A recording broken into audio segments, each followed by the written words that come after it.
virtual session, recent advances in research on response times. It is easier these days to record response times and other process data given the increasing popularity of computerized tests. Response times have been used to detect speededness and low motivation, to improve test constructions, etc. And probably all of you know about instances where response times were used to detect test fraud on large scale and high stakes tests. Today's session includes 4 papers discussing various types of research on response times.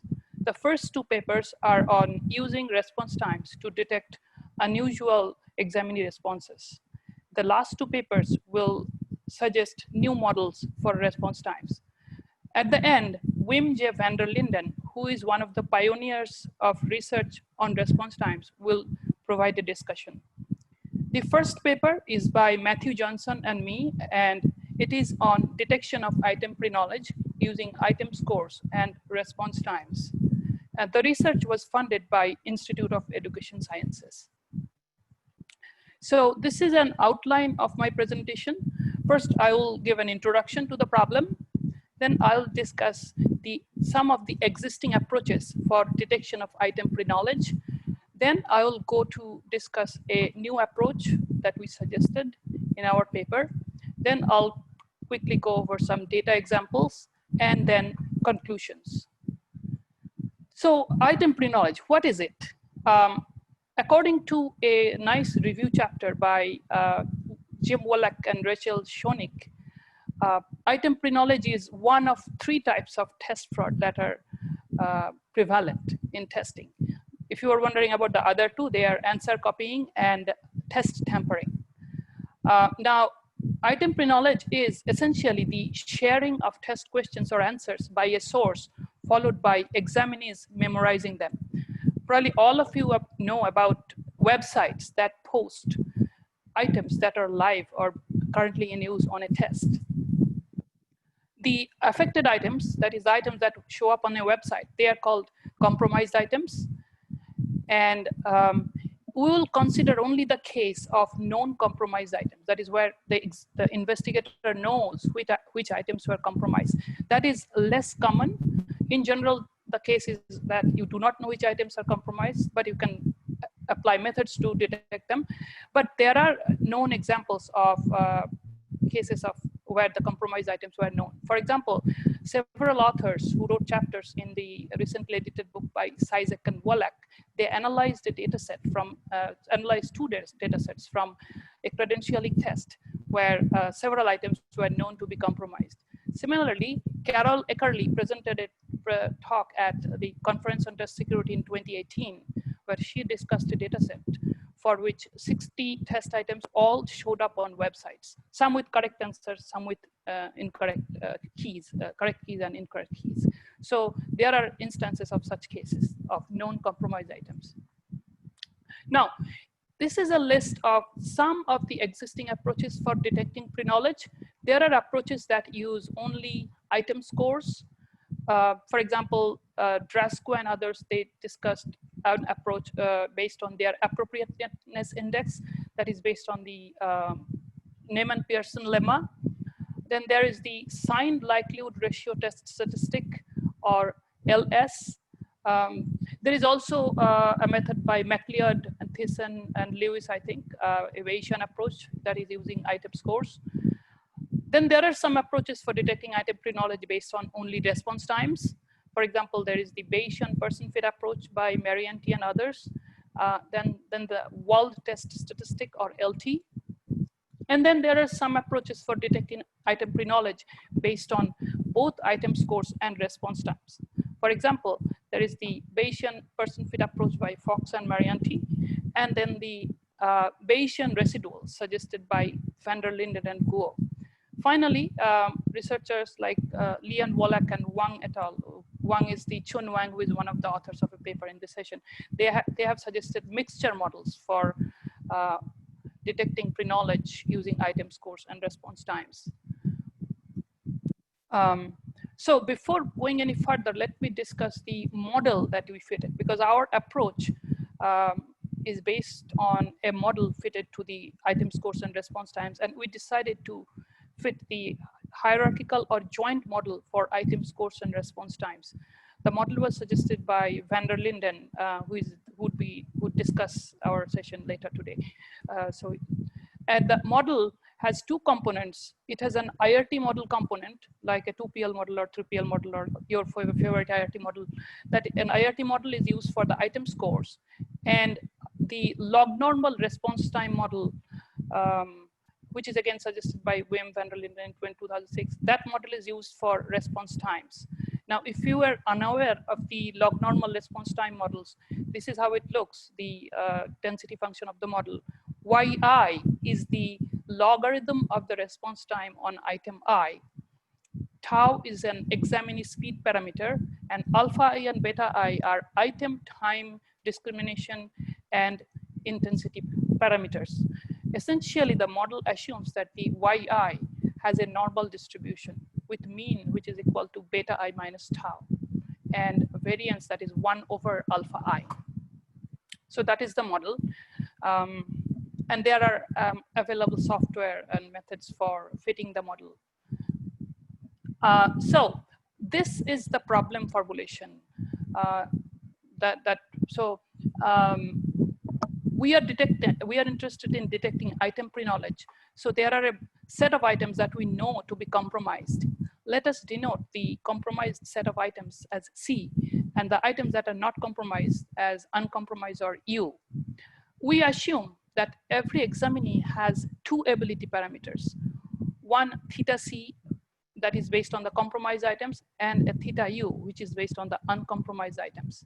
And each examinee has two speed parameters, tau C and tau U, one each for the compromised and uncompromised items.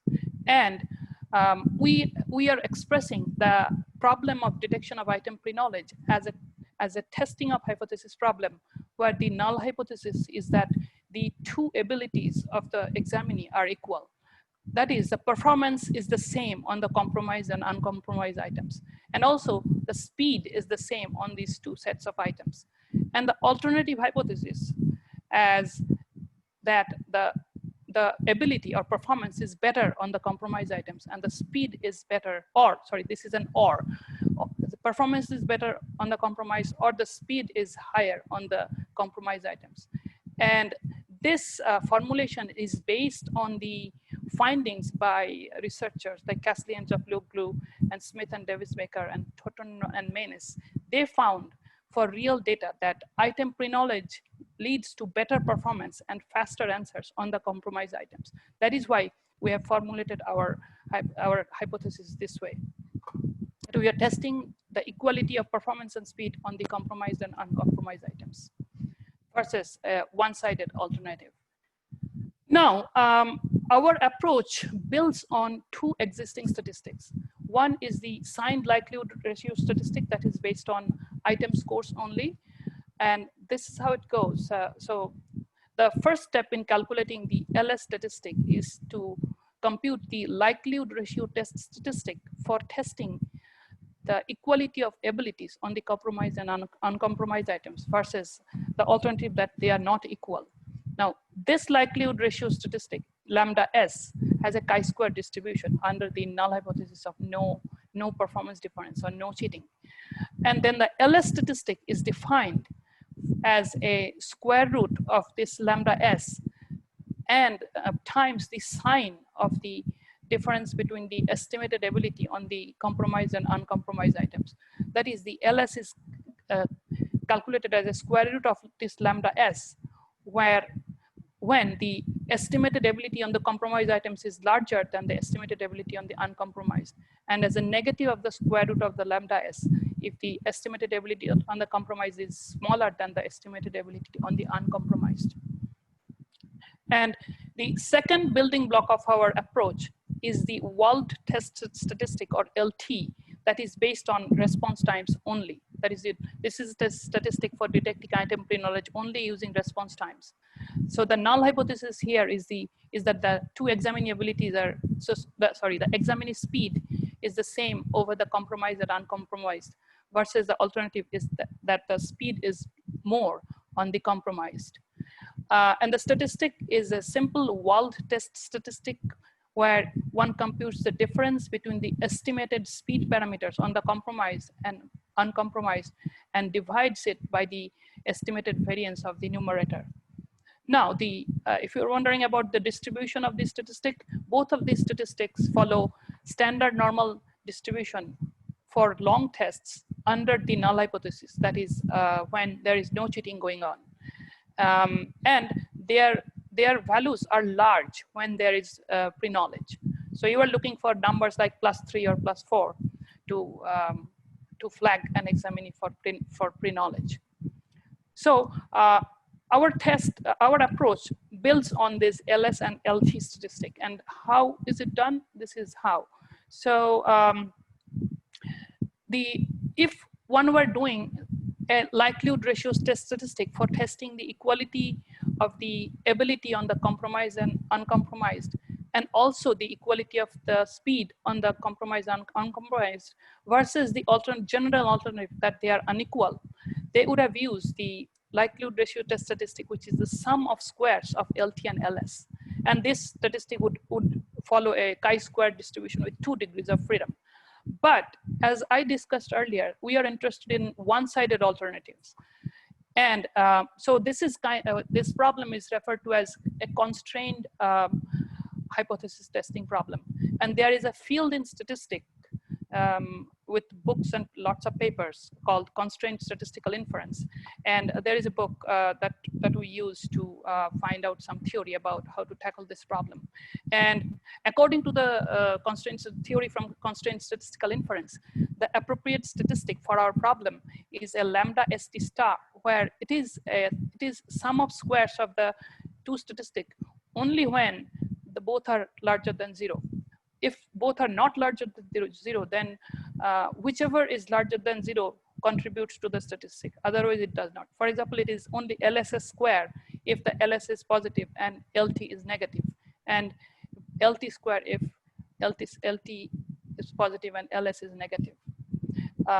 So in other words, LS or LT contributes to lambda ST star, the new statistic, only when an examinee has done better on the compromise or faster on the compromise. Otherwise, it does not contribute to the statistic. And a larger value of this statistic, lambda ST star, point to potential item pre-knowledge. And the null distribution lambda ST star, that is the distribution under null hypothesis, we found that it is a simple mixture of 3 distributions: chi-square 2, chi-square with 2 degrees of freedom, a chi-square distribution with 1 degree of freedom, and a point mass distribution at 0. And the cumulative density function can be computed using a formula like this, where the first two are cumulative densities of chi-square distributions. And you can use a very simple 2-line R program to compute these critical values of this distribution. And in the literature, this distribution is also called a chi-square bar distribution. And this is a table of critical values of the new statistic, or the chi-square bar distribution, for 5% level, 1% level, and 0.1% level. The table also shows critical values for chi-square 2 and chi-square 1. So we can find that the new statistic, the critical values of the statistic falls somewhere between the critical values for chi-square 2 and chi-square 1, which is natural because it is a kind of a mixture of the two. So we did a simulation study, and we found that the type 1 error rates of the new statistic is close to nominal level, and the power was pretty good compared to existing statistics. We then went on to analyze real data sets. This is one of the data sets from the Cizek-Wallach book. About 1,600 examinees on 170 dichotomous items from a licensure or credentialing test. Among the 170 items, 63 were known to have been compromised, and 41 examinees were flagged as possible cheaters by the test organization. So we used the joint model of van der Linden, and we computed the new statistic and some of the existing statistics. So this is a table showing the percent significant of the new statistic and also LS and LT statistics at 0.1% level. Now in test cheating, you usually test with a very conservative level. That's why we took 0.1%, but the results are similar for other levels like 1%. So these are the percentages among the non-flagged examinees.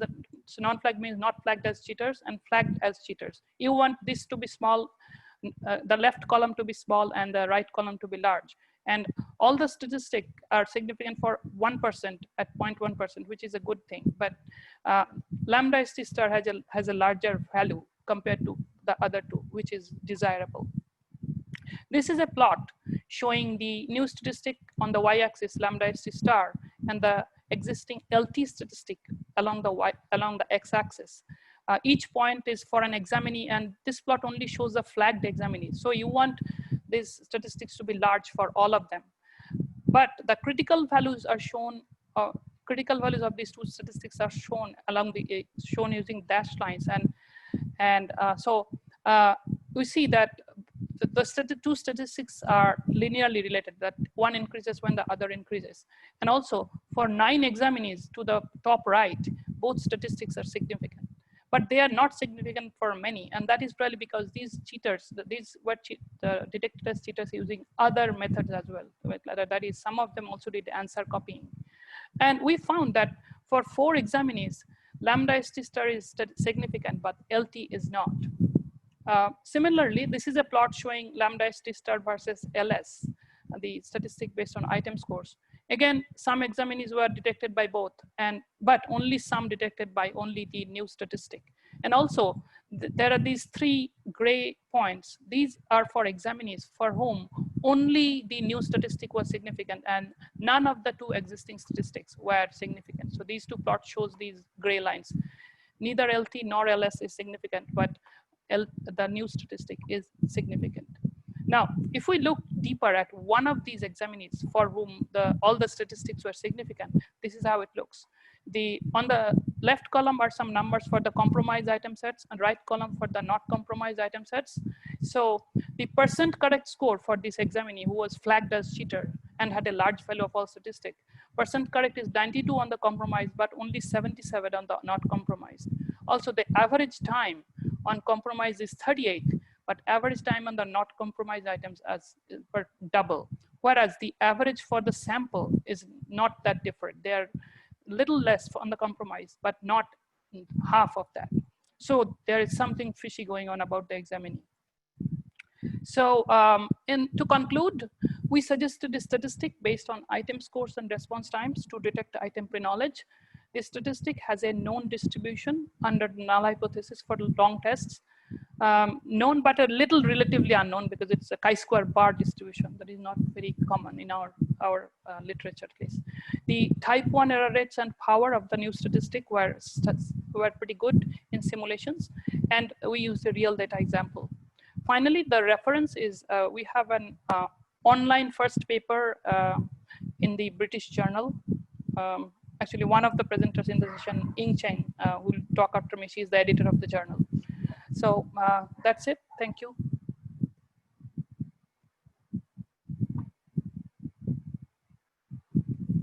So Ying, you want to take over now? Sure, I wasn't sure whether you'd like to take questions right after probably, or probably at the end will be better. Okay, all right. If that's the case, I'm gonna share my screen.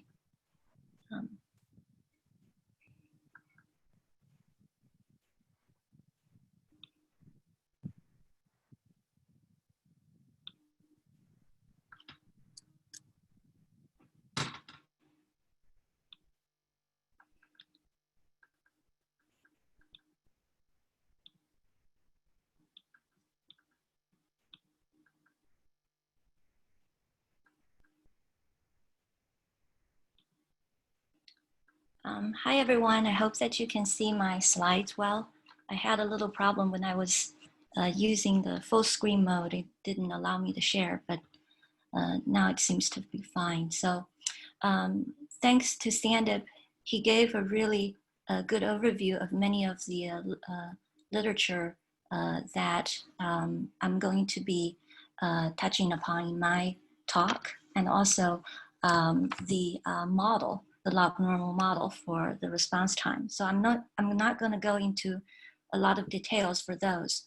But my paper is going to focus on a multi-method approach to use response time and response time only to detect low motivation. And this study is motivated by the innovative items, the growth of innovative items in the testing community. In recent years, our community has spent substantial resources on developing and piloting new item types. And analysis of the pilot data can offer much insight to their usability and validity. However, given the fact that they're so different from a lot of the operational items, it is very difficult to disguise them as operational items and to embed them in operational testing. So the pilot data of these new items hence may suffer considerably from low motivation of the participants. And that's the motivation of the studies, to detect low motivation and clean the data accordingly. There exist many methods to actually detect low motivation, for example, based on IRT models and based on responses to items. Unfortunately, they may not be appropriate in this context because for many of the new item types, it is even unknown what traditional IRT models would fit, let alone how to use IRT models to detect low motivation. For these reasons, in this presentation, we focus on using response times to detect low motivation in pilot data of new item types.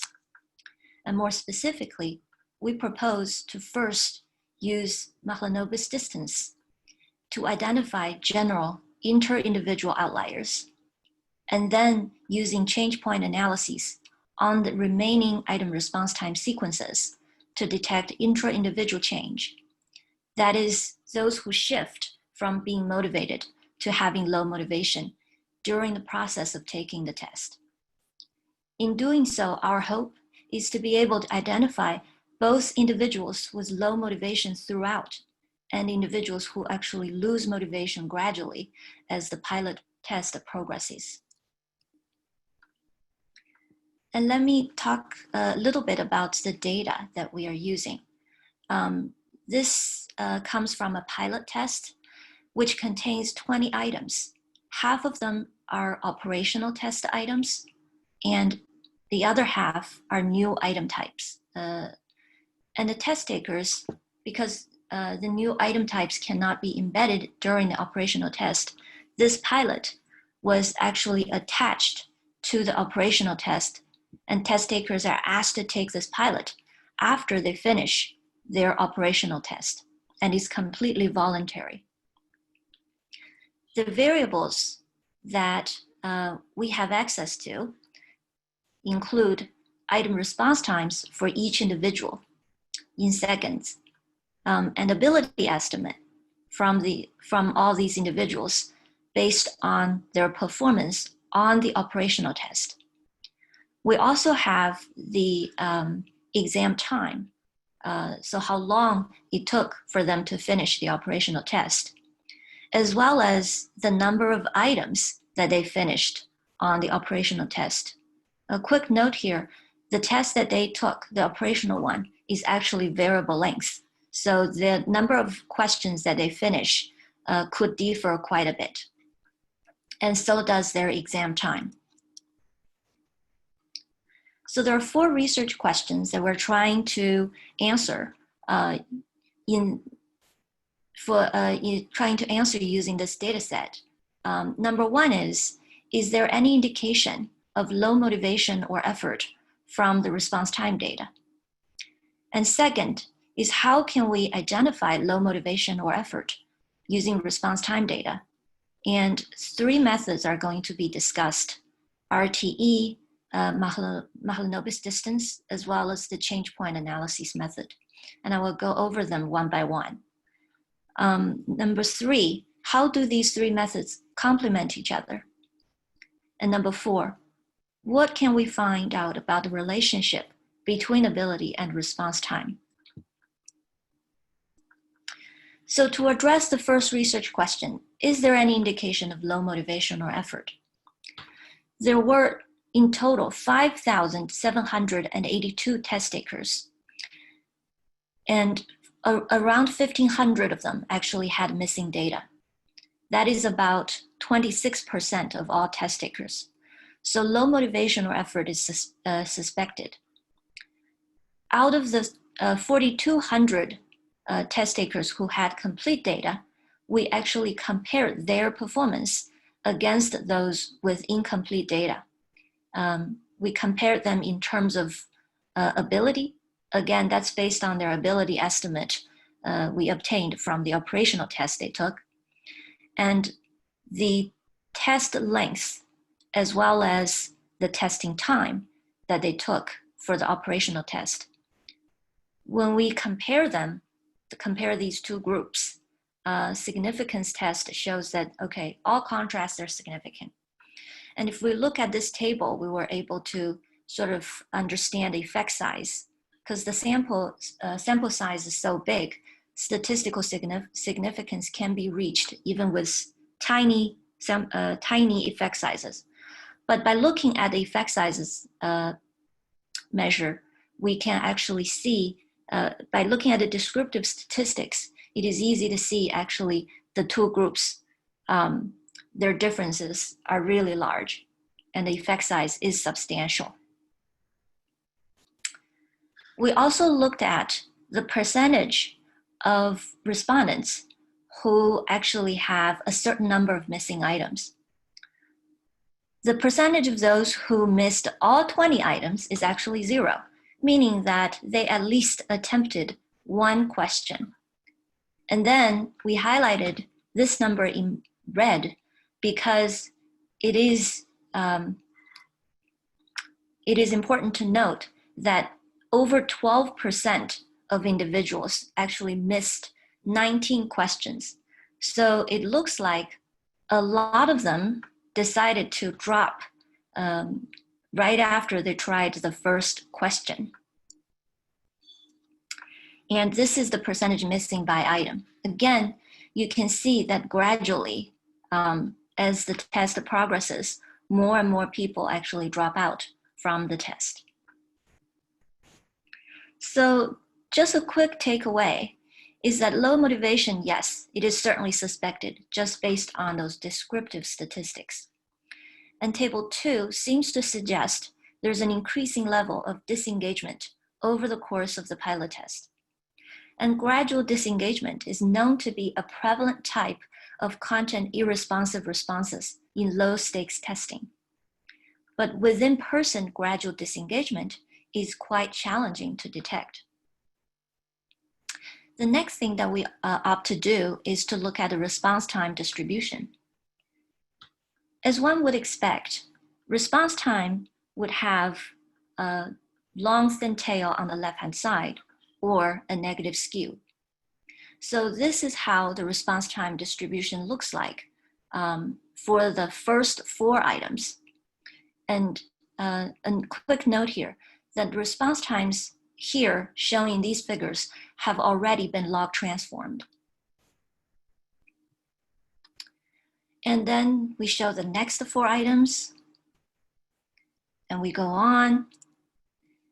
As you can see, when we move through these response time distributions, it looks like the distribution is getting increasingly negative skewed if you compare the last set of items against the first set of items.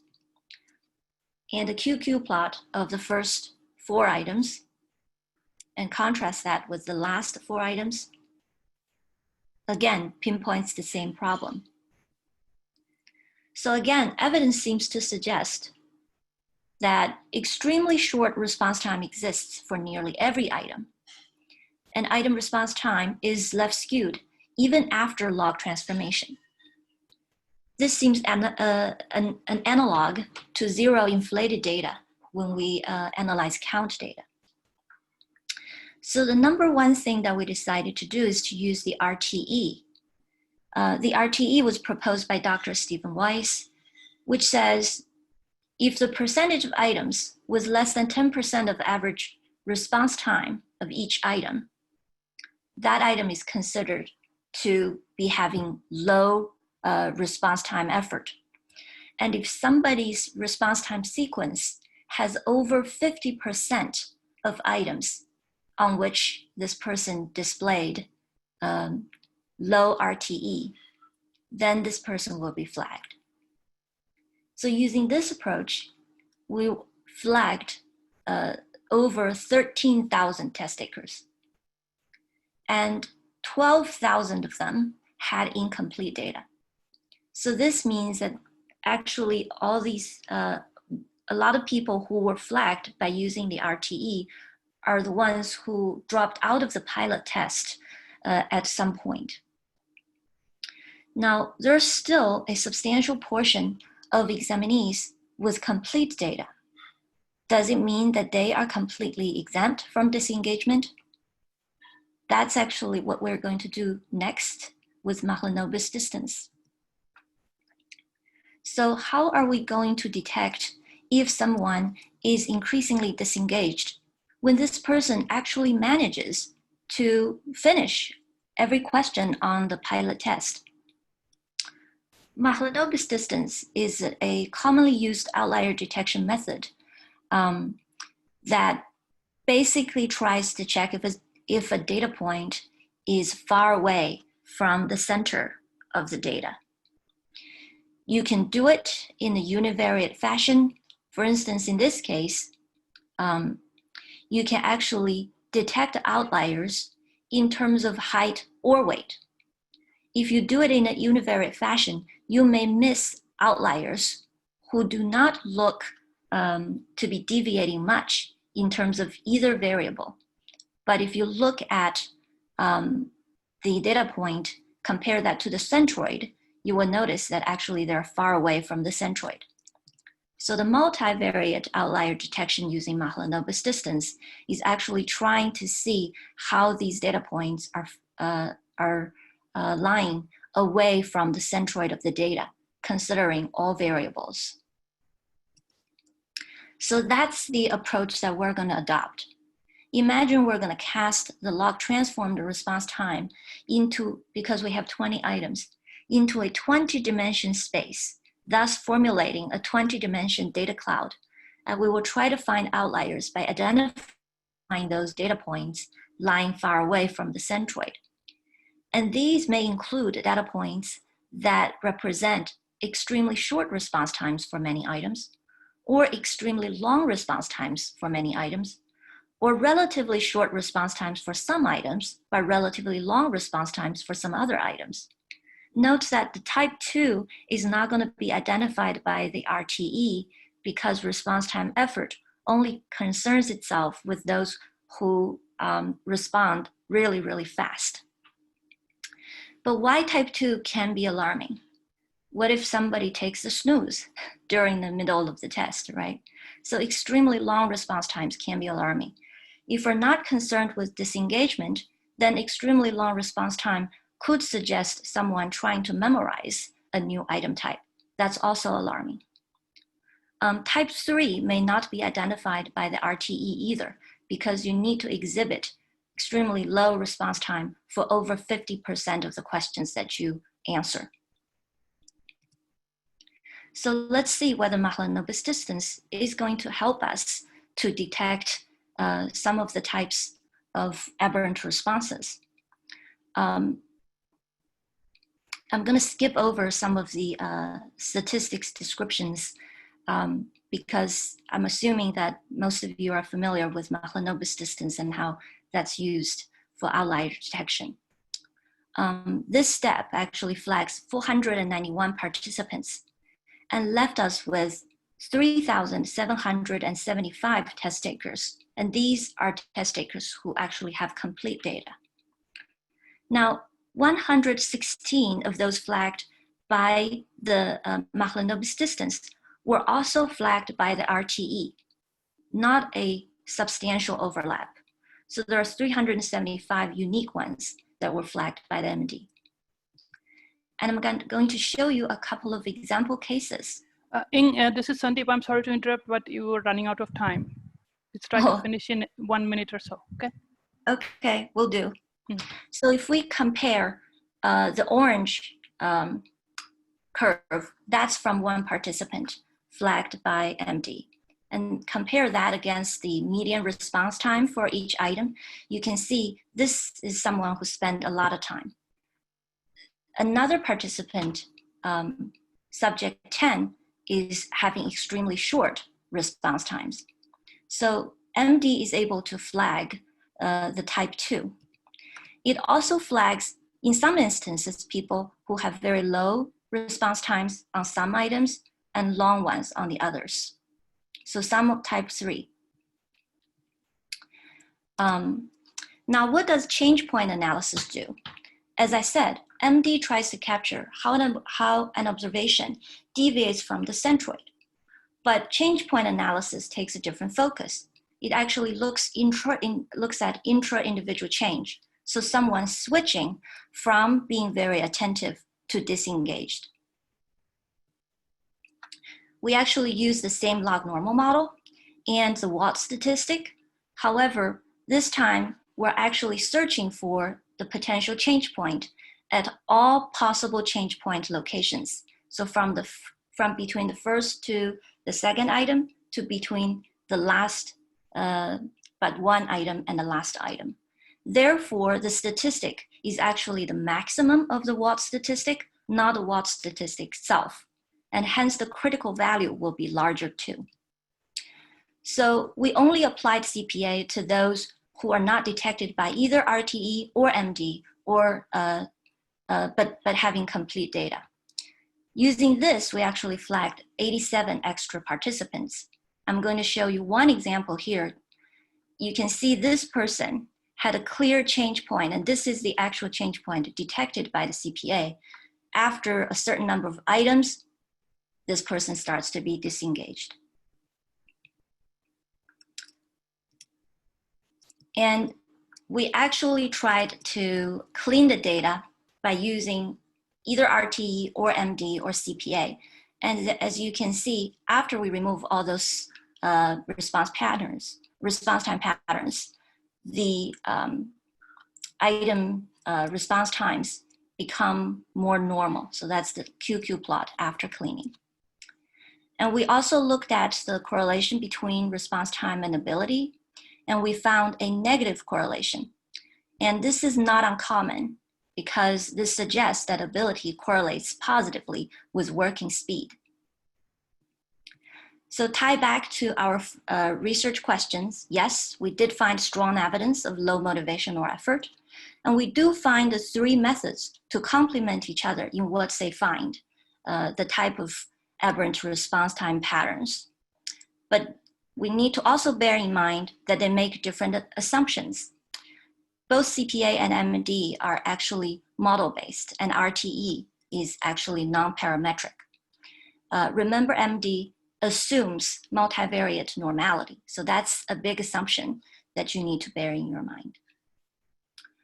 So overall, we believe that this multi-method approach does offer a tool, an additional tool for us to look into low motivation in pilot data and clean data.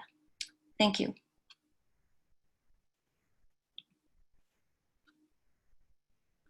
And I'm happy to show additional information since I skipped over quite a number of slides during the Q&A.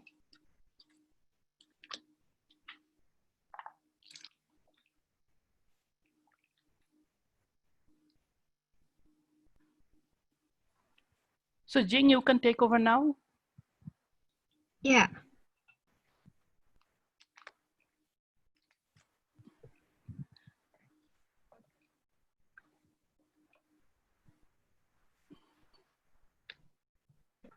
It's my pleasure to be here. I'm Jing Lu from School of Mathematics and Statistics at the Northeastern University. The title of my presentation is A Response Time Process Model for Not Reached and Omitted Atoms. This work is done with Professor Chun Wang from the University of Washington. My presentation will include these 6 parts. In large-scale assessments, atom non-responses are prevalent in educational and psychological assessments, such as PISA, NIP, TEMS, and so on. Missing data could be caused by different sources, such as test design or atom non-responses. Not reached atoms are identified as a continuous sequence of missing values at the end of a test. Various omitted atoms are embedded missing responses followed by valid atom responses. In this study, we only focus on missing data due to atom non-responses. They happen either when examinees fail to reach the end of a test due to a time limit or quitting, or when examinees choose to omit some atoms. Here are some evidence to show that atom non-responses are prevalent in real data, although there are aggregate missing proportions. A note to make is that within studies, the percentage of missing data may also vary considerably across atoms and subpopulations. In statistic theory, the appropriateness of methods for handling missing data should be evaluated with respect to Rubin's fundamental missing data principle. Essential to Rubin's theory is the statistic nature of the missing data mechanism. In particular, the ignorability condition says we can ignore missing data if the 2 assumptions are satisfied. The first one is MAR. When given the observed responses, missing indicator is statistically independent of the missing responses. Second, the target parameters should be distinct from the missing propensity parameters. The missing data mechanism is non-ignorable when either of these 2 conditions is not satisfied. Specifically, multidimensional LT models, latent regression models, and multiple group models are often used to account for the non-ignorable missing data mechanism. However, these methods are based solely on response patterns. Recently, many large-scale assessments, such as PISA, have been moving to the computer-based assessment. The collectory response times can provide the important information to explain the missing data mechanism. In this study, we propose a cohesive framework to account for both of the not reached and omitted atoms. Besides, there is no additional parameters compared to the van der Linden's hierarchical modeling framework. Here is the van der Linden's hierarchical modeling framework. The first level are combined for the responses and the response times, with second level for the joint empirical distributions of their person and atom parameters. To capture a cross-person relationship between speed and accuracy and atom parameter relationship, 2 bivariate normal distributions are assumed. For a test with time limit capital T, TIL is the response time of person I on atom L, and OIJ is the cumulative response time of person I on atom 1 to atom J. The not reached atoms emerge when the cumulative response time OIJ exceed the test time limit, capital T. If the examinees did not give responses after atom J, that is, the examinees have used up or allocated time on the first atom J minus 1. The not reached atoms depend on the examinee's latent speed, which is also related to the examinee's latent ability. So, the not reached atoms depend indirectly on the unknown latent ability that is also missing, and the MAR assumption is validated. However, by adding a response time model of speed, the not reached atoms only depends on the observed response times, and in this case, the MAR assumption becomes satisfied. In other words, the as-usual response time model explains the missing data mechanism that caused the not reached atoms. Next, we focused on the omitted responses. Response time may provide useful behavioral data to support another hypothesis of atom omission. In a time limit test, test takers are instructed to respond correctly to as many atoms as possible within a given time limit. Faber argued that the decision to omit an atom could be driven by the test taker's impression of the atom's difficulty. This is also in line with the finding that the test taker estimates the amount of effort required to answer the atom before responding. Based on this assumption, we propose a response time per process 2PL model. Eta ij is equal to 1 means person I knows the correct answer to atom J. Tijo is the recorded omitted response time of person I on atom J. And Cij is the sensor time variable. Following common assumption in survival analysis, we also assume that Cij is independent of Tij. Sensor occurs when a person stops working on an atom before he or she gives an answer. So the atom function from the response time process 2PL model can be written as this equation. We can see the red terms do not involve any interested parameters. Using maximum likelihood, those terms will drop out after taking the logarithm of the likelihood. Using MCMC, those terms will cancel out in Metropolis-Hastings sampler. As a result, we do not need to explicitly model the sensor time distribution. A person can stop working on an atom before he or she gives the answer by guessing, resulting in an omission. The type of behavior occurs when the person with infinitely low ability resorts to guessing a response after carefully considering all of the atom's options. Wij is equal to 1 means that the examinee I answered the atom J correctly by guessing. Response time process model does not introduce any additional parameters, so the model complexity remains the same. Instead, it not only takes advantage of the information carried in the omitted response time, but also provides a rational behavior process interpretation. Besides, Li and Ying propose a mixture-curate model to differentiate a wrong response due to low ability from a wrong response due to lack of time. As shown, the model is not suitable for missing data, although the authors claim that it is straightforward to incorporate missing data in the model by coding them as incorrect. The real data from PISA 2015 computer-based mathematics test was analyzed to show the proposed response time process model. At person level, the proportion of examinees having omitted atoms was about 30%, and the missing proportion at person by atom level was 5.57%.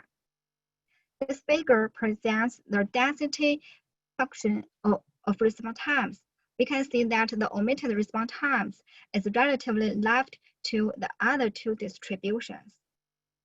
72% of them who had an average omitted response time lower than the average of observed response times. 4 different models were fed to the real data. Model 1 is the Wald-Linden's joint model using the observed response times and which ignores the omitted response times. Model 2 is Li and Ying's mixture-curate model. Model 3 is Wald's model. They introduce omission propensity delta to model the missing indicators, and they modeled the omitted response times.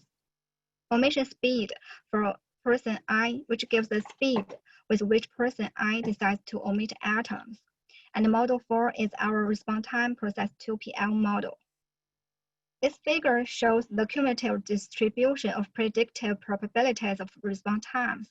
We found that Li and Ying's model did not fit the data well, and the average residual of response times indicates that our proposed response time process model is the best fitted model. Here is the difference in estimated ability and speed parameters using model 3 and 4. We can see that the differences in person parameter estimates between two models are relatively small for the non-missing group, with the darker color denoting a lower number of omitted responses. The differences increase as a function of the number of omitted responses.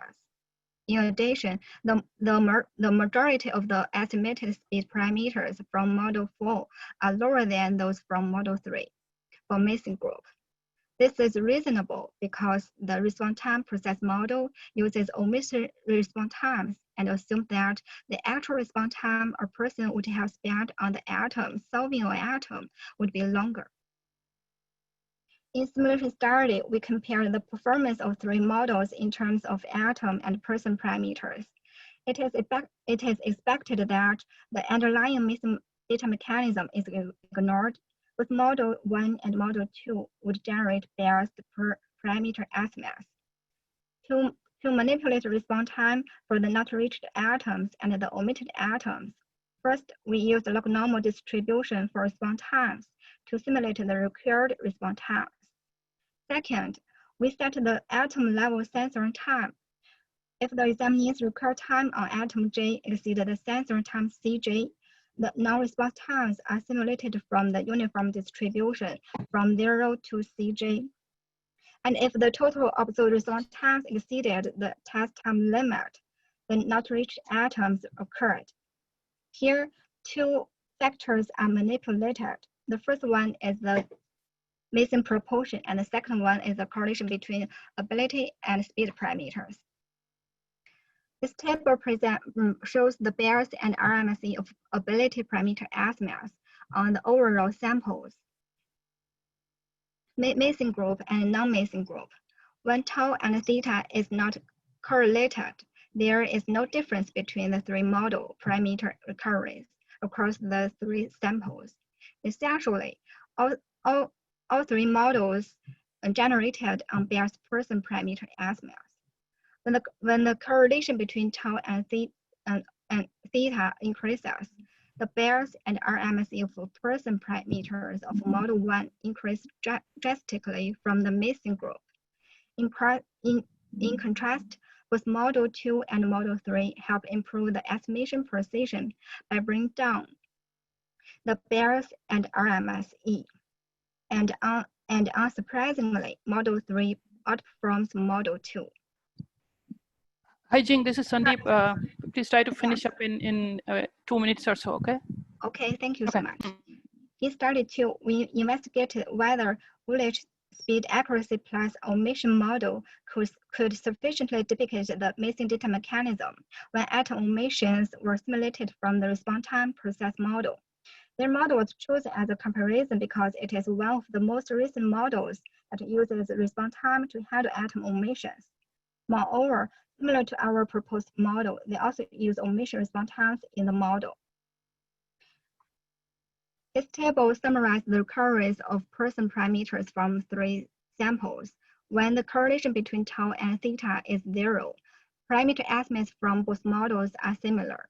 The benefits of using response time process model emerges when the correlation between theta and tau increases, or when the omission proportion is high. Atom parameter estimates are greatly improved when the correlation between tau and theta increases, and when there is a low level of omission proportion. Woolage model contains twice as many parameters as the response time process model, and hence its parameters could not recover well, even under a large omission proportion. Here are the differences in the ability and speed parameter estimates between the 2 models as a function of estimated speed and ability parameters, respectively, under 6 conditions. As shown, Woolage's model tends to overestimate the speed parameter when the correlation between theta and tau increases, or when the missing proportion is high. It is not surprising because their model estimates the speed parameters based solely on observed response times and leaves the relatively lower omitted response times out from the likelihood function. In this study, a cohesive response time process model is proposed to account for the not reached and omitted responses. The number of parameters remain the same as the original hierarchical model, So the model parameters could recover well when the proportion of missing is low. The model does not put any distribution assumptions on the omitted response times because the distribution of Cij needs not be modeled explicitly. There are some extensions for our study. Because the sensor variable is an implicit self-allocated time limit a person has on each atom, it may depend on many factors. For example, Cij may relate to ability parameters such that the distribution of Cij may depend on theta I. That's all. Thank you so much for your attention.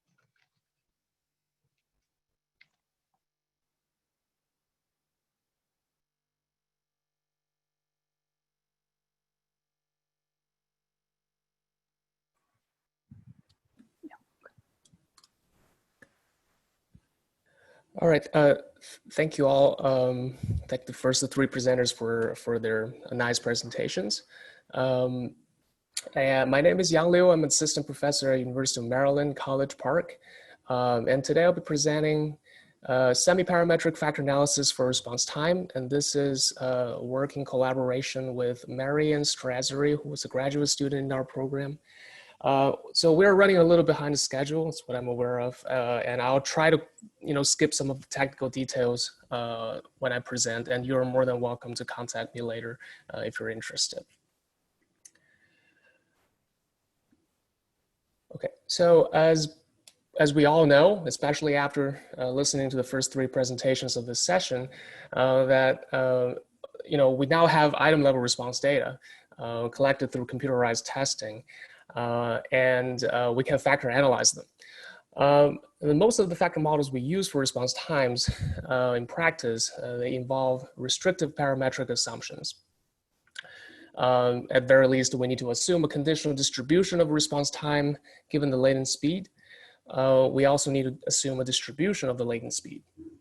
So for example, the most commonly used log normal RT model proposed by Linden in 2006, in which we assume that the log transformed response time, which is denoted log t here, conditional on the latent speed x, are independently normal, in which the mean of the normal distribution follows a linear function of the latent speed. We also need to assume the latent speed follows IID normal, usually a standard normal distribution. The parametric models are good in the sense that the parameters are subject to very straightforward interpretations. But in the meantime, if those assumptions are violated, then using a parametric model may lead to misleading inferences. And in that case, one of the solutions is to use more flexible models. And over the past, I would say decades, and there has been tremendous amount of effort devoted to relaxing those parametric assumptions of factor analysis models. For example, we may use less restrictive conditional models for the response time. For example, we might use the proportional hazards model, in which we decompose the hazard function into a baseline hazard multiplied by a log linear part, and then we can model this baseline hazard function in a non-parametric way. Alternatively, we may also use a nonlinear factor analysis model in which we no longer assume this, the mean of the conditional function is a linear function of the latent speed. We can also use less restrictive latent speed distributions using techniques such as Bayesian nonparametric density estimator or the Weighting curves. So my work, my presentation today is partially motivated by the work of Moliner, Bolsonova, and Vermont in 2018. But of course, their work is situated in a more complex situation where they have a finite mixture component in the model, which I don't have here. So the basic idea of their modeling approach is to create a discretized version of the continuous response time. Let's call it Z, using some pre-specified binning rule. And then after that, they model the conditional distribution of Z given X using an item response model. Well, of course, in the original proposal, they used the ordinal response model, but to make it a little more general, we can also consider a nominal model I'm also using this generic function g inside this multinomial logistic link to highlight the fact that we don't have to assume this function to be linear. Although in practice, the linear function is the linear version of this model is the most commonly used one.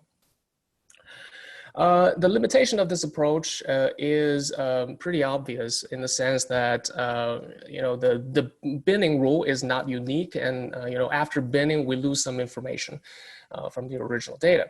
So the current work focuses on directly modeling the conditional distribution of t given x without discretization. So here's a brief outline. In our semi-parametric model, we assume that the response times are conditionally independent given the latent speed. And then we put a non-parametric conditional density estimator for t given x. And to estimate the parameters in the model, we implement a penalized maximum likelihood estimation routine by stochastic approximation. The marginal likelihood has a form called doubly intractable form, which caused some difficulties in the conventional estimation approaches. So we had some new stuffs going in there. And I'll wrap up the presentation with an empirical example. All right, so our model for the conditional density uses the so-called logistic density transform.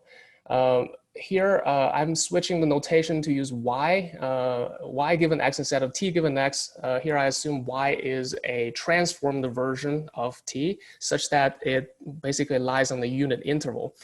So this logistic density transform, the formation of the formula is very similar to the nominal response model that I presented 2 slides ago. With the only exception that we're now replacing the summation in the denominator by an integral. To further express the bivariate function inside of this logistic density transform, we consider a functional ANOVA decomposition. So the name comes from the fact that this decomposition is very similar to a 2-way ANOVA decomposition in the factorial design. And so in this decomposition, we have a constant part, we have a part that's a univariate function of x, a part that's a univariate function of y, and a bivariate part. So to make this formation identify, we need to impose some identification constraints. So the first set of constraints require that the constant term in a univariate function of x to vanish, because those terms do not depend on y, and after you plug them into the logistic density transform, they will actually cancel from the numerator and denominator. And also for the remaining 2 parts, we need to put some side conditions, which essentially require the value of the function to be fixed at 0 at certain levels. So it can be shown that under those conditions, this conditional density is identified. So in order to further approximate the univariate and bivariate component, we use the cubic p-spline approximation. And as you can see here, we can express both the univariate and the bivariate components as linear combinations of some cubic p-spline basis functions, in which we denote the coefficients by thetas. When we do spline approximation, we usually do roughness penalty to avoid too much hills and valleys in the fitted curves or surfaces. And here are the formulation of those penalty terms. And I would like to highlight that there's a weight lambda. This is basically a tuning parameter that we need to decide, which controls the smoothness of the fitted curves and surfaces. And side conditions in this formulation can be expressed as linear combinations, linear constraints on those parameters, which can be easily implemented by reparameterization. All right, so here is a very brief illustrative example showing how this can be done, how this formulation can be used to estimate a conditional density. So here we assume that we're trying to estimate a density of y given x, assuming x is known.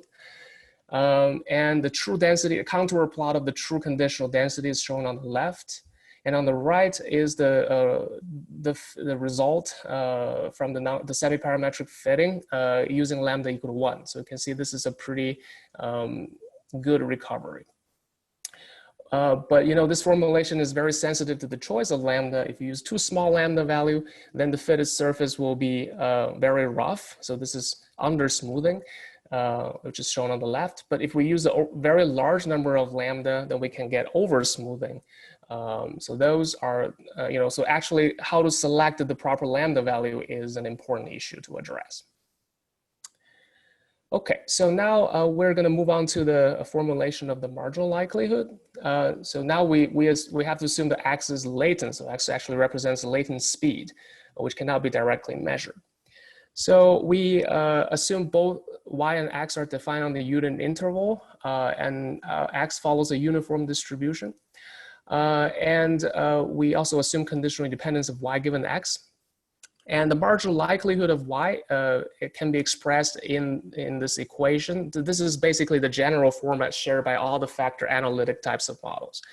And if we plug in this logistic density transform, then we ended up with the formula on the second line, in which we have two layers of integrals highlighted. And this is the so-called doubly intractable form. So because of the doubly intractable form, it will cause some difficulties in the estimation routines. That's something that we need to address. So in particular, we consider an stochastic approximation methods, which is very similar to Tsai's implementation of the Metropolis-Hastings-Robbins-Monroe algorithm for MIRT estimation. So in this algorithm, we basically have two steps iteratively executed. We do MC-MC sampling of the latent variable given the from the distribution of latent variable given the observed data. And then after that, we perform a Robbins-Monroe type of update with a decaying step size. But it turns out that we need to do more tweaks because of this doubly intractable nature of the marginal likelihood, in the sense that we need to use a specific MC-MC sampler, which is called the exchange algorithm, that does not involve the evaluation of any integral. And similarly for the Robbins-Monroe update, we cannot directly use the complete data score and hash them because they have integrals. Instead, we further approximate them using data augmentation. So let's move on quickly to this data example using a test of relational reasoning data. I have to say that this data set is not ideal for the illustration of this complex model because the sample size is relatively small, but this is the most handy data set I have, so I'm just going to present this, this illustration. We did some data processing. We removed the missing values just for illustration purposes. And then we transformed the original response time on a scale on the unit interval. So this test has 8 items, I forgot to say. And here's some basic configuration of the algorithms. And then we selected the lambda, the tuning constant on a grid of values. We pick the one that minimizes the risk function. So this risk function is basically the typical squared error risk function for density estimation, applying to each item individually, and then averaging. And then we estimate the value of this risk function by tenfold cross-validation. And basically models with a smaller value of risk function is considered good. We also consider log normal RT model. We apply the same data transform to the fitted conditional density to ensure that they're on the same scale so they can be compared. So here's the result for the selection of lambda. We can see that basically the value 10 to the power of 1.5 gives the lowest risk. So we're going to use that value of lambda to present the result. And in the meantime, if we fit the linear normal model, we can see the risk value, which is this negative 0.12, which is very large compared to all the fittings that we have for the semi-parametric model, which indicates that linear normal model here is not a good fit to the data. So here are some example fitted conditional densities for certain items. Contrasting between the semi-parametric model and the linear normal model. So there are certain items where the fittings are pretty similar, like this one. But in the meantime, there are items that, the semi-parametric model, in the semi-parametric model, you can see obvious asymmetry. But in the linear normal model, because of the parameterization, it has to be symmetric. All right, so there's some ongoing work so there's some still ongoing process about this work and involving adding constraints for stochastic model tonicity to the fitted conditional density. We're also running a parameter recovery simulation and also developing an R package. So those are the ongoing processes related to this project. I would like to thank NSF for funding this project. Also, my academic advisor, David Thyssen, who is in this chatting room, my friend Ji-Sung Yang and Ha Wu for their valuable feedback. Also, would like to thank Hong Yang and Patricia for sharing their data. That's all. Thank you. So, as I'm the last presenter, I will next play a video recorded by our discussant. Well, actually, send it. I think I saw Wim in this chatting room. But still, you have to just play the video. Okay, so we're just to play the video as we plan. Okay, sounds good. So, Wim, if you are there, would you like to tell a couple of words, or should we just play the recording? Oh, just go ahead and play the recording. Okay, thank you very much. Sounds good. Thank you.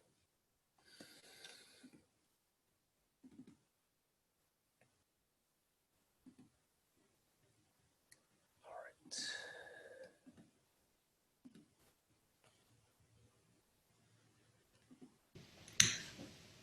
Let me begin by thanking the organizer and the program chairs for the opportunity to be part of this interesting symposium on results on response times. The symposium is a clear manifestation of the emerging interest in response times as an important source of information about test quality and examinee behavior. Historically, we've always known how badly this type of information was needed, but we had to wait for the current digital revolution in educational testing to have access to it. The only source of independent information about examinee behavior we still miss is about the motivation during testing. But I trust we will soon be able to measure motivation objectively as a next step in our data. The current symposium illustrates 4 different types of research on response times: detection of item pre-knowledge,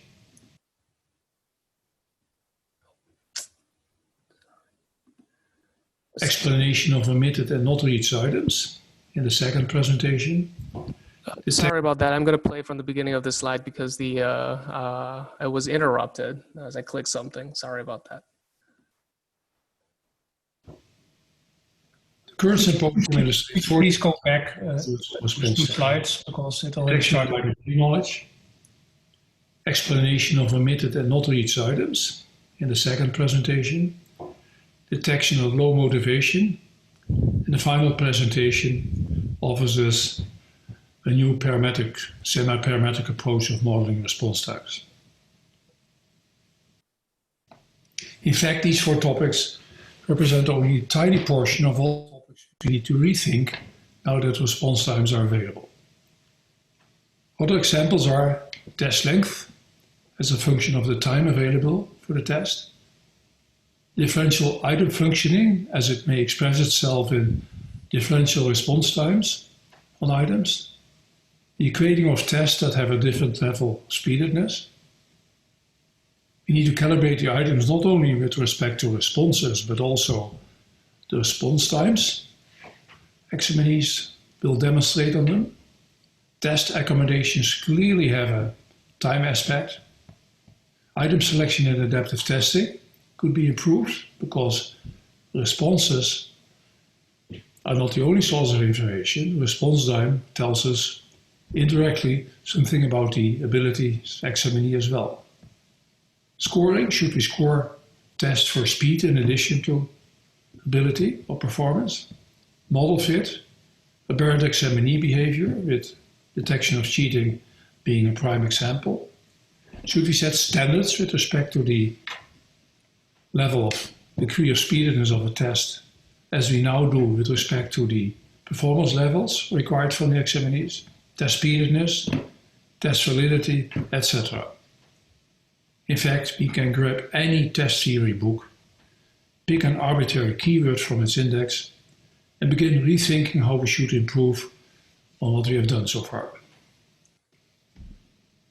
The paper by Sinneray and Johnson was a pleasure to read, not in the least because of its advanced statistical approach. Elsewhere, in the Handbook of Item Response Theory, Volume 3, in Chapter 13 on test and item security, I've analyzed the paradigm changes in the history of forensic analysis in testing, from its beginnings in Bird, 1927, to the modern literature. The history shows a development from the initial use of intuitive indices, empirical distributions of observed responses, gratuitous probability assumptions, struggles with the logic of conditional inference, etc., etc., to the modern model-based statistical hypothesis testing we now find in the literature. Key steps in the hypothesis testing approach are use of explicit models, identification of model parameters critical to the decision problem, formulation of the null and alternative hypotheses of cheating and no cheating on the range of values, use of statistical theory to choose test statistics, identify the null and alternative distributions, and choose decision rules. Study of the power of the decision rule as a function of the critical parameters, and proof of optimality of testing. This is a standard statistical approach used in almost any area of applied statistics, and it should also be used in forensic analysis in educational testing. Sinneray and Johnson follow these steps, and while doing so, demonstrate sublime command of the statistical literature. All the derivations and impressive results follow flawlessly from the model assumptions in carefully designed simulation studies. I encourage everyone to read their online first article, available from the British Journal of Mathematical and Statistical Psychology website. It gives all necessary background information to fully appreciate the presentation. The only comments I have left are mainly conceptual. The model chosen by Sinneray and Johnson is the hierarchical model of item scores and response times, which is a fine choice, of course. Given the model, they define two sets of examinee parameters, ability and speed on the compromised items, and ability on speed on the uncompromised items. The two sets assume a partitioning of the test items into two sets, compromised versus. I have two possible issues. The first is that the two sets must be known in advance. And if you don't know them or misspecify them, the test may become powerless or even biased.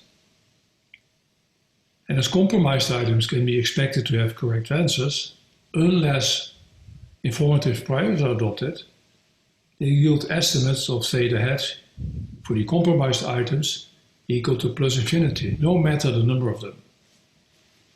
But then we may have difficulty calculating the test statistic. The presenter's choice of hypothesis is no cheating, no difference between the two parameters for the compromised and the uncompromised items. But if there is cheating, then the ability parameter for the compromised items may be higher, or the same may hold for their speed parameter. But from reading their British Journal article, I have the impression that they actually mean different hypotheses. Formulated as hypothesis of no cheating, the ability parameter for the compromised item is not larger than for the uncompromised items, and or the same holds for the ability parameter. And there's only cheating if both the ability parameter for the compromised items is higher, and the same holds for the speed parameter. After all, the null hypothesis of no cheating involves three different cases. An examinee who performs both worse and slower on the compromised items does not cheat. And for a non-cheating examinee, it is possible to perform worse but faster on the compromised items. This is what the speed-accuracy trade-off tells us. If you work fast, the ability parameter goes down, without any cheating involved. And the same holds for the case of an examinee performing better but slower.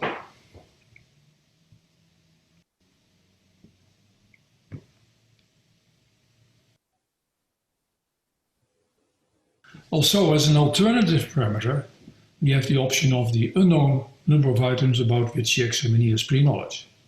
Gamma equals to 0, 1, 2, all the way to the full test. Used in the chapter on item and test security in the Handbook of Item Response Theory referred to earlier. Choice of this parameter leads to two simple hypotheses. No cheating, gamma equals to 0. Cheating, gamma greater than 0. Without any necessity to specify a set of compromised items in advance. Finally, the classical framework of Nyman-Pearson hypothesis testing does not account for uncertainty about any of the incidental parameters, here all the item parameters, which will be an issue when the items are calibrated using smaller samples. But a Bayesian approach would account for it. The approach would also consider the probability of cheating given the examinee's responses and response times, rather than the opposite distribution of the responses and response times given no cheating used in the Nyman-Pearson hypothesis test. The paper by Lu and Wang addresses the topic of missing responses due to items that are not reached or omitted during testing. I knew the topic was practically relevant, but the numbers of missing responses for some of the international and national assessment programs shown by the presenters are way more dramatic than I'd expected. And the current practice of scoring examinees with missing responses by such ad hoc rules as simply ignoring them, or scoring the responses as incorrect or factually correct, are actually indefensible. We just need to understand why we miss responses before we are able to score the examinees. I therefore welcome the presentation by Lu and Wang. Their use of process models based both on responses and response times is the best way to understand what has happened and examinees skip or don't reach items. Although, still, we could do a better job if we were able to measure motivation directly, as Thurston already asked for in 1937. The two presenters used sophisticated statistics in their empirical example and simulation studies, MCMC with Metropolis Hastings steps, use of posterior predictive checks, etc. I especially like the idea of censoring on omitted and solution-based response times. The only question I have is about the replacement of these omitted response times by a certain percentile of the solution-based response time in the simulation study. In this study, the percentile remains constant during testing. Personally, I would expect a decrease of it toward the end of the test. If a test is speeded, the examinee starts checking quicker and quicker on their likelihood of answering the item successfully and may feel inclined to move earlier to the next item without responding to the first.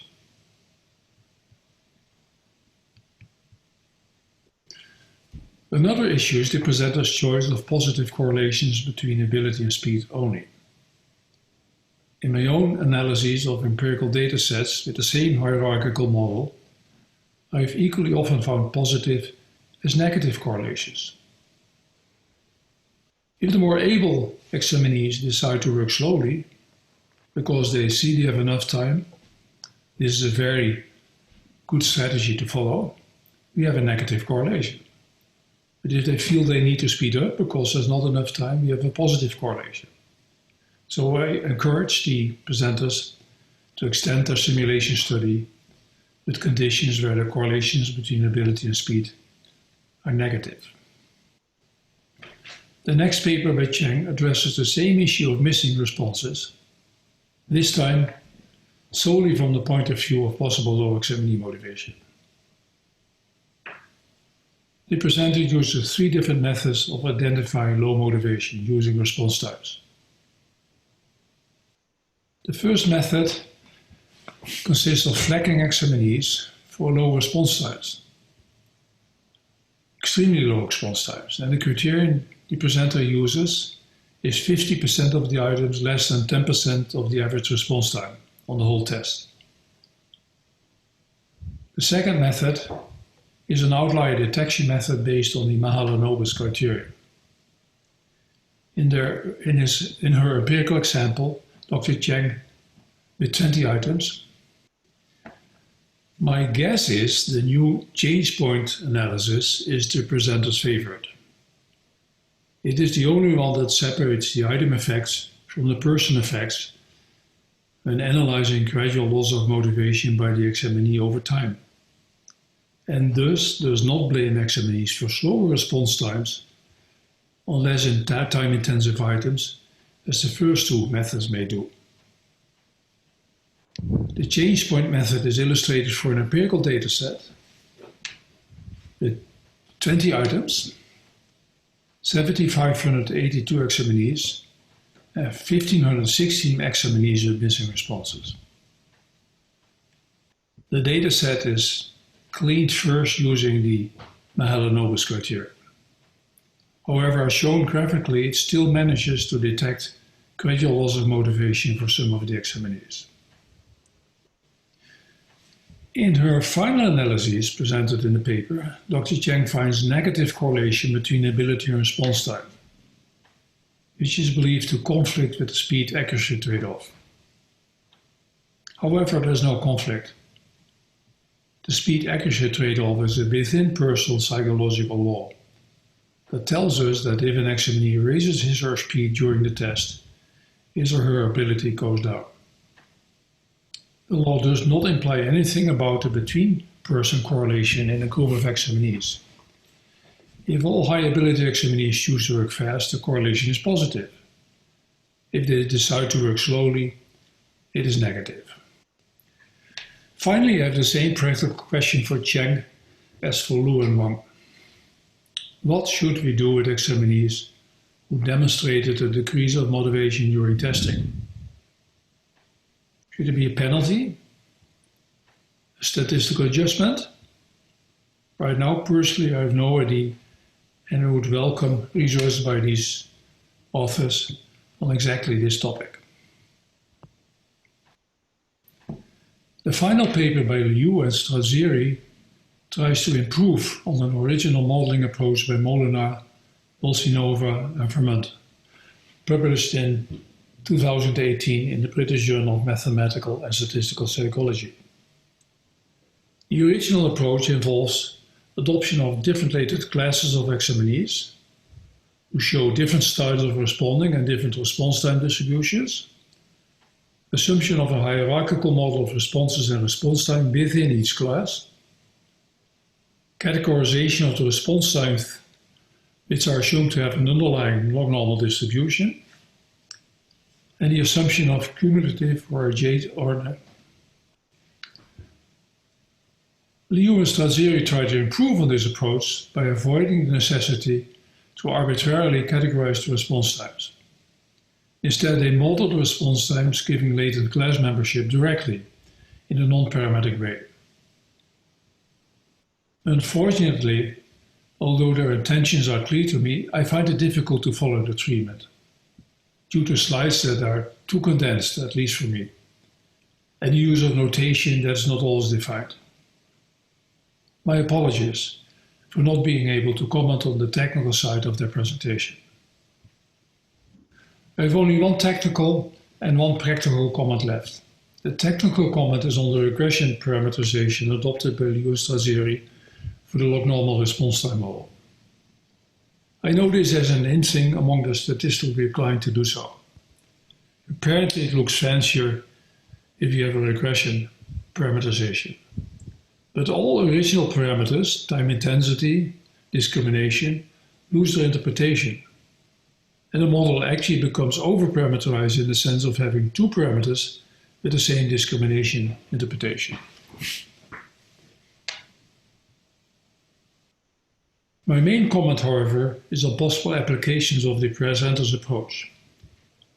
The original modeling by Moll and Outlier was clearly stimulated by Kahneman's bestseller, Thinking, Fast and Slow, which convincingly showed that humans who use their fast system have different response probabilities and response times when solving problems than for the slow system. The existence of these two systems clearly suggests latent class mixture modeling. However, we are at an educational measurement conference, and the type of problems used by Kahneman to illustrate this distinction between slow and fast are not the typical problems we find in educational tests. Why then mixture non-existing classes of examinees? Personally, in all my empirical applications of the single level or hierarchical response time models to educational data, I've never found serious lack of fit of the log-normal response model, let alone indications of the presence of mixtures of examinees. But let's, just for the sake of argument, assume my experiences are misleading and we need to model the typical admission test, licensure test, or large-scale assessment, assuming different latent classes. What scores and decisions should we then repeat to the stakeholders? And how should we equate these scores and decisions across test forms? Or how are we assembling test forms to optimally support the kind of decisions we need to make? Would it still make sense to catch items that function differentially? Or would they disappear by forming latent classes of their own? Etc., etc. It may be possible to find answers to these questions, but we still have a long way to go.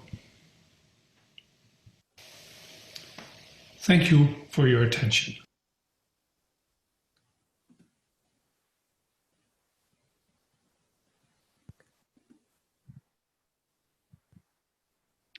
So now, I suppose, Erin, are you there? Is there time for question and answers? Yes, go ahead and you can start question and answer. Okay, for those of you who are still there, I'm sorry, we just went over the time. Please ask questions if you have any.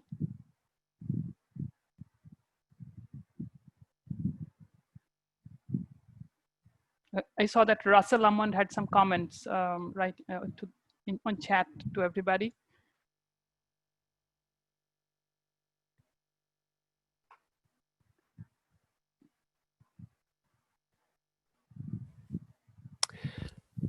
Hi, I got one from Hannah Khan about my talk.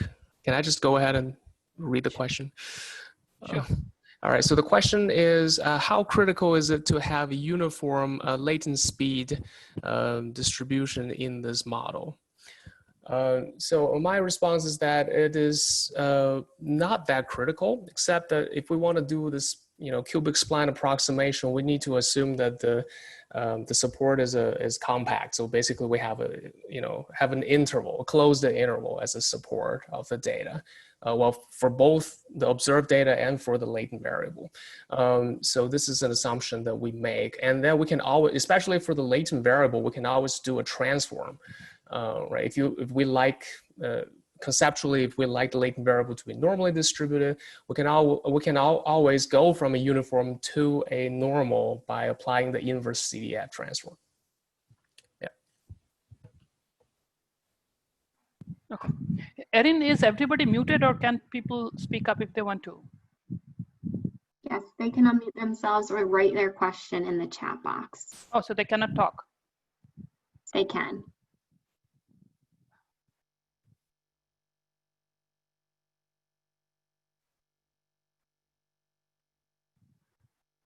So I suppose there's, okay, anybody? No, I see no more questions, right? So probably I think that is that for them. If you want any more information about the presentations, you can contact the presenters for slides or papers. Thank you again, and have a nice rest of the summer.